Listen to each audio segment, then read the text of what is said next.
ये स्टोरी है निशा और रमेश मल्होत्रा के परिवार की। निशा और रमेश मल्होत्रा के परिवार में एक बेटा होता है जिसका नाम राहुल है। राहुल की दादी 70 साल की है, जिनका स्वभाव बहुत खुशमिजाज है। मल्होत्रा फैमिली खुशहाल फैमिली का जीवन बिता रहे होती है। निशा और रमेश फैसला करते हैं कि हमारे पास सब कुछ है, बिजनेस है, प्रॉपर्टी है, नाम है, शोहरत है।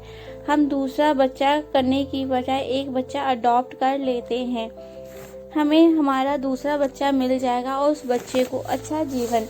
निशा रमेश एक बच्चे को घर ले आते हैं जिसका नाम राज होता है। राज 7 साल का होता है, जो जानता है कि मुझे इस फैमिली ने अडॉप्ट किया है।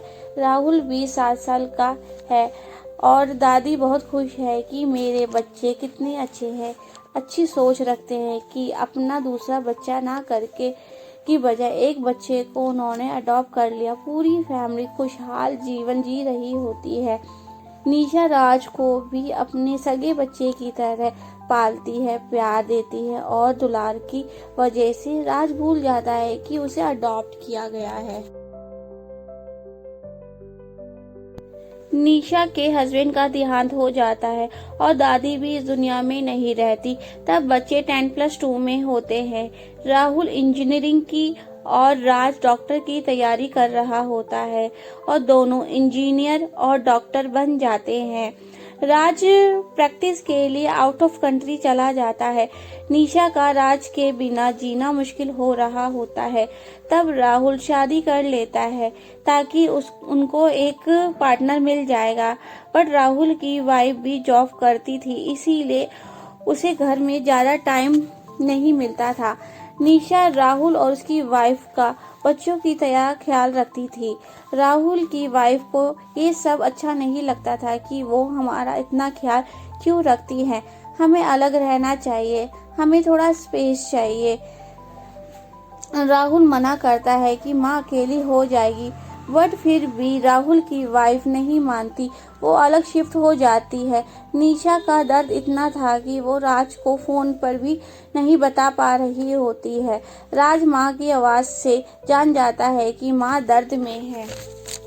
अपनी बाकी की प्रैक्टिस इंडिया में करने का फैसला करता है। राज घर आकर देखता है कि उसका भाई भाभी घर में नहीं रहते। राज समझ जाता है। राहुल अपनी माँ से 2 दिन बाद मिलने आता है। निशा बोलती है, बेटा बहू का ख्याल रखना। ये सुनकर राहुल रो पड़ता है।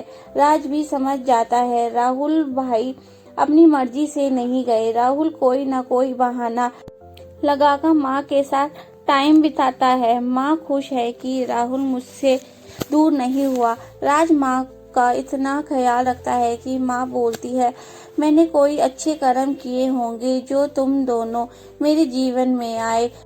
राज राहुल दोनों बच्चों का निशा इतना प्यार पाकर खुश रहती थी। राज माँ से बोलता है, माँ मैं शादी नहीं करूँगा। निशा पूछती है क्यों? क्योंकि भाभी जैसे लोगों से डर लगता है। माँ राज को समझाती है, सब एक जैसे नहीं होते बेटा। तब राज भी शादी कर लेता है।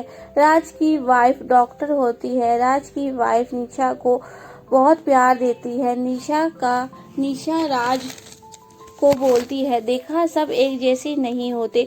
निशा राहुल और राज की वाइफ एक अच्छे परिवार की तरह रहते हैं। इस कहानी से ये पता लगता है कि सब एक जैसे नहीं होते।